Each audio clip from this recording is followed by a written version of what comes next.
But I wanted to share with you from the thought of the joy of Calvary. The joy of Calvary. And we're going to start in two places. So you all know I'm an NLT girl, New Living Translation girl. Really, the thought from this devotional this morning came from thinking a little bit quite heavily this week about good morning, Michelle. Hebrews 12 and 2. Hebrews 12 and 2, which says, looking unto Jesus, the author and finisher of our faith, who for the joy that was set before him endured the cross, despising the shame, and is set down at the right hand of the throne of God. Who for the joy that was set before him endured the cross. Love Amplified. I think that one is actually New King James Version, because I don't know, I grew up on that one, that verse in that translation, so I just had to do it that way. But for this time.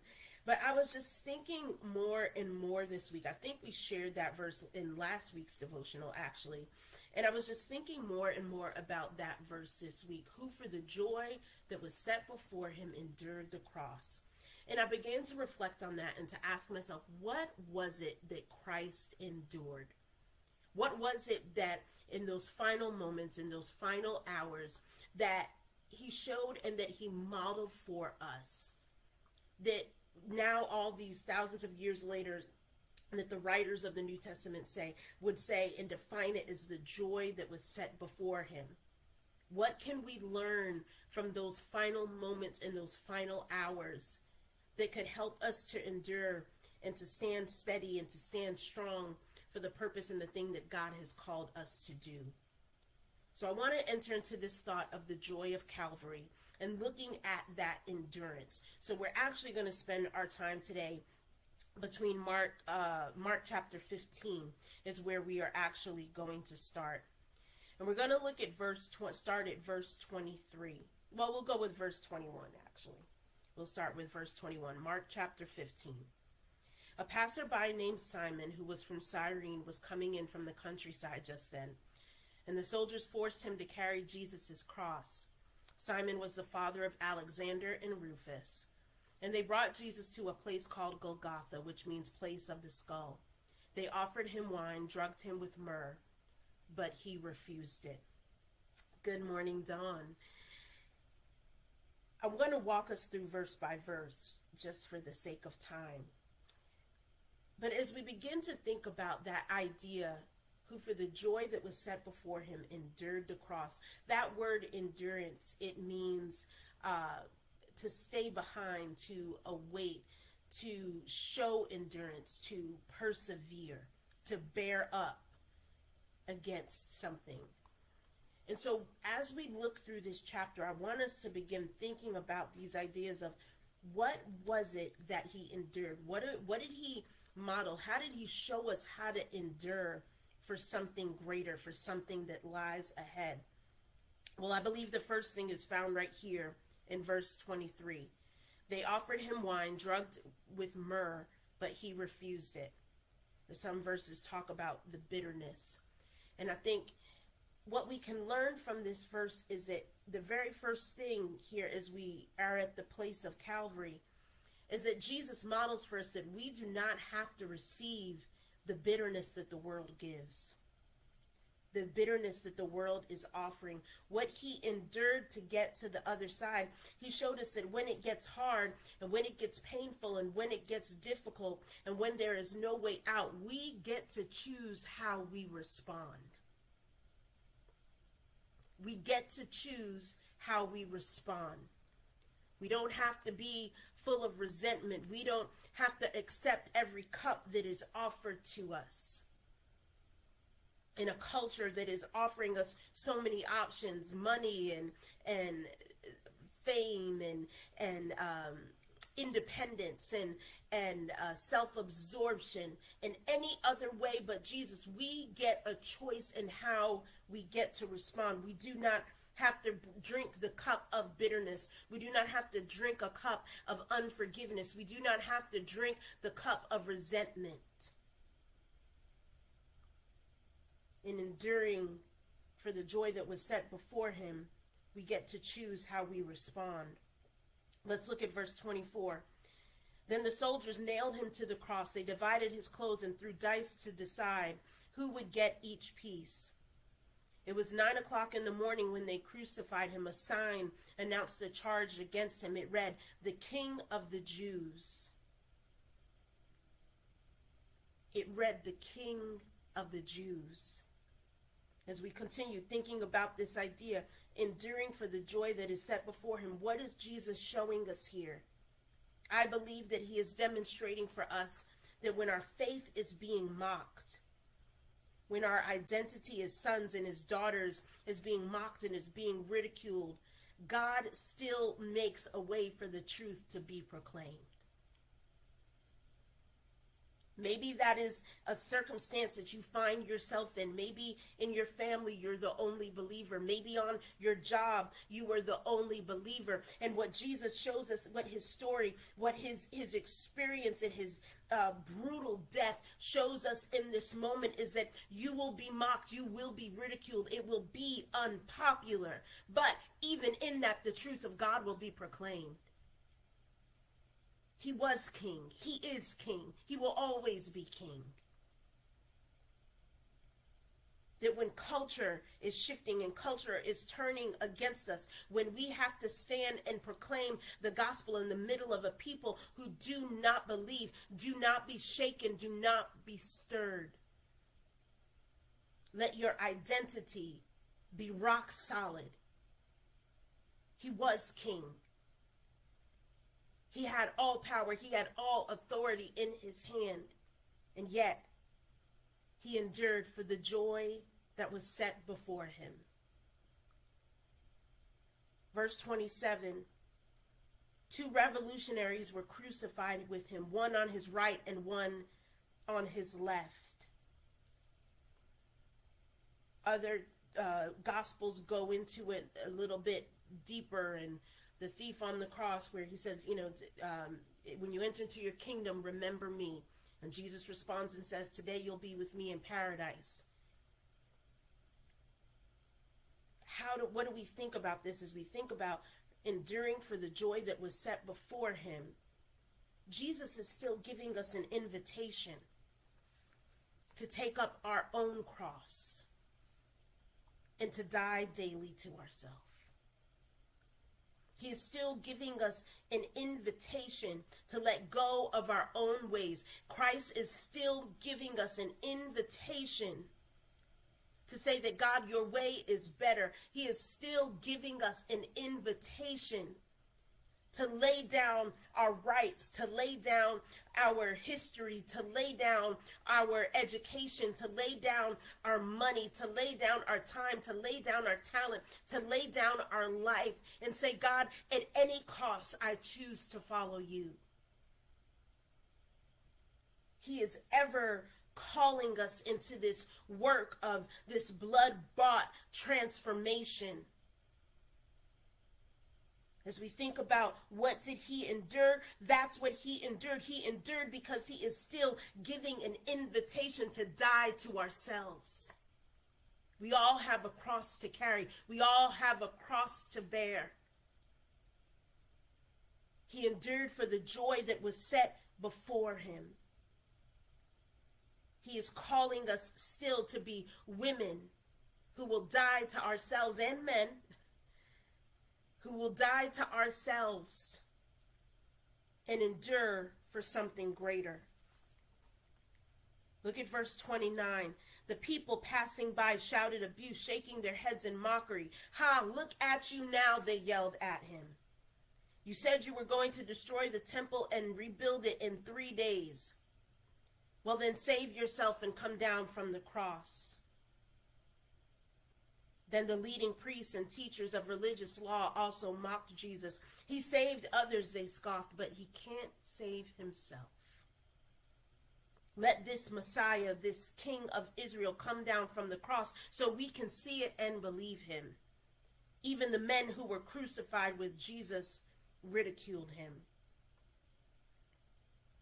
I believe what Christ is teaching us in this endurance, in this final hour, in this final test, in this persevering to the end on the cross, what he is teaching us and what he is trying to remind us is that we have nothing to prove because God is who he is. And thinking about that endurance and thinking about the joy that was set before him, you don't have to defend God. I said this on my Facebook page a while ago. I said, God does not need a public relations agent, but he needs people who will not compromise. God is looking for people who will stay on the cross, who will endure the hardship as a good soldier, and who will finish the work. He needs people who will endure to the end, who will stay to the end because they see that there is something greater on the other side. He needs people who will endure and who will do the will of the Father. You don't have to defend God. You don't have to alter his word. You don't have to try to make it fit and to please what people want to do. He is just looking for people who will carry the cross. He is looking for people who will endure the cross, who will endure the shame, who will endure the persecution, who will stand in their identity as sons and as daughters. He endured for the joy that was set before him. He is looking for people who in the middle of a culture will stand because they don't have to prove it.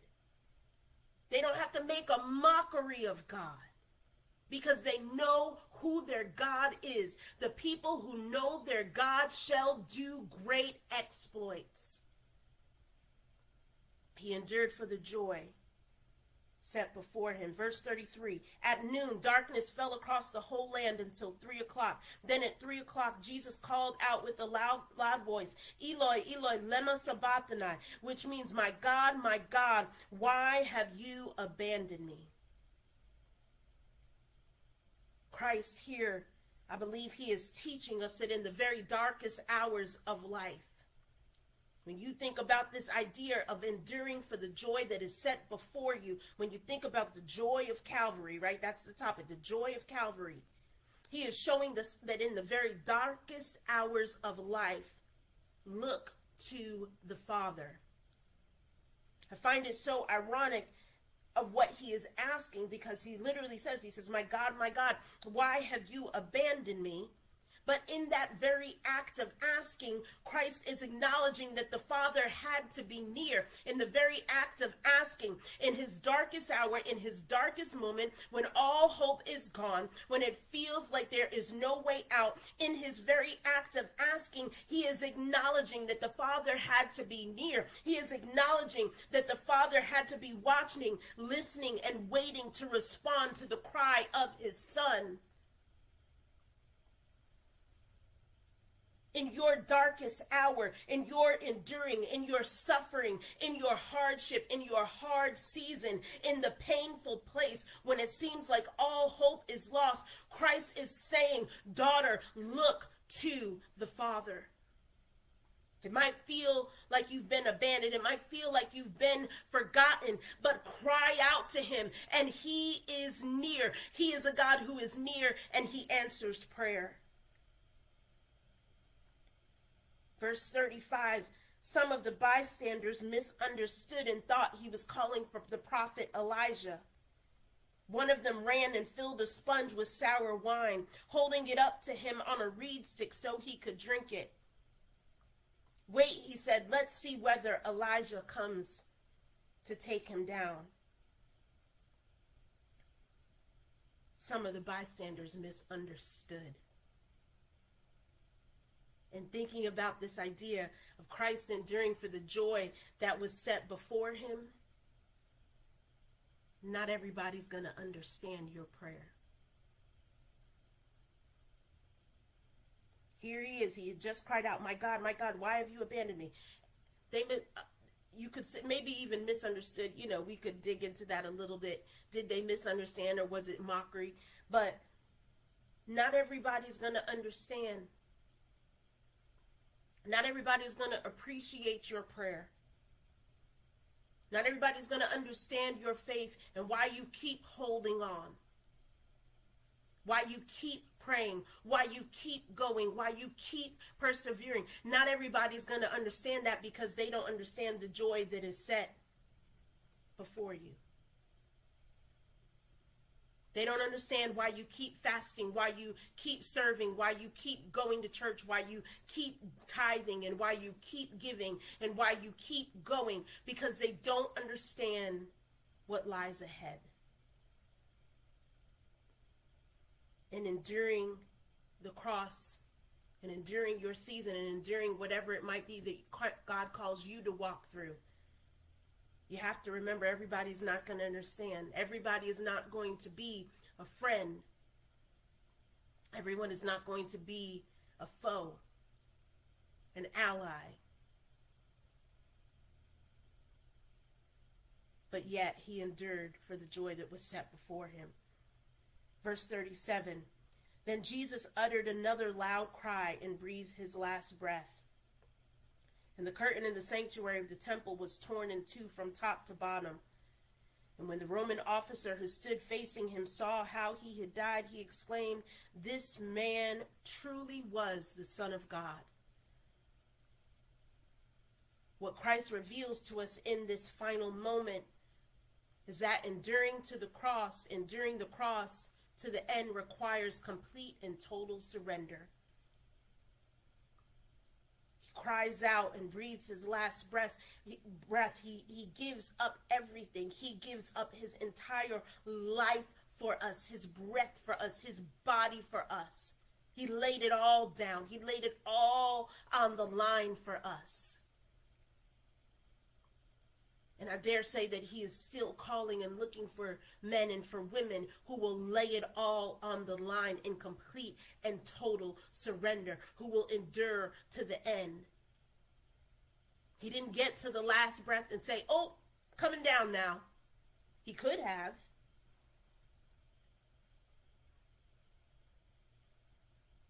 He could have. But no, he went all the way through everything that it cost him. Every lash that was whipped across his back. Every nail that pierced his hands and his feet. Every crown in his head. Every taunt, every jeer, every word that they spoke against him. He endured it all the way to the end until it was finished. And that finished work immediately resulted in a transformation. When the Roman officer, the very people who charged him, the very people who mocked him, the very people who arrested him, the very people who persecuted him, now suddenly have a heart transformation and come to realize, wait a minute, this was the Son of God. That is what your enduring the cross is supposed to produce. He's not asking you to go through it just for the hardship. He's not asking you to go through it because he's not able to deliver you. He's asking you to do it for the transformation of hearts that are going to come from your testimony and from the hand of God at work in your life. He is asking you to do it. He is asking you to endure. He is asking you to persevere. He is asking you to hold on because there is something greater. There is a joy at Calvary. And finally, verse 40. Some women were there watching from a distance, including Mary Magdalene, Mary the mother of James, the younger, and of Joseph, and Salome or Salome. They had been followers of Jesus and had cared for him while he was in Galilee. Many other women who had come with him to Jerusalem were also there. And actually, we'll continue with verse 42. This all happened on Friday, the day of preparation, the day before the Sabbath. As evening approached, as Joseph of Arimathea took a risk and went to Pilate and asked for Jesus' body. Joseph was an honored member of the high council, and he was waiting for the kingdom of God to come.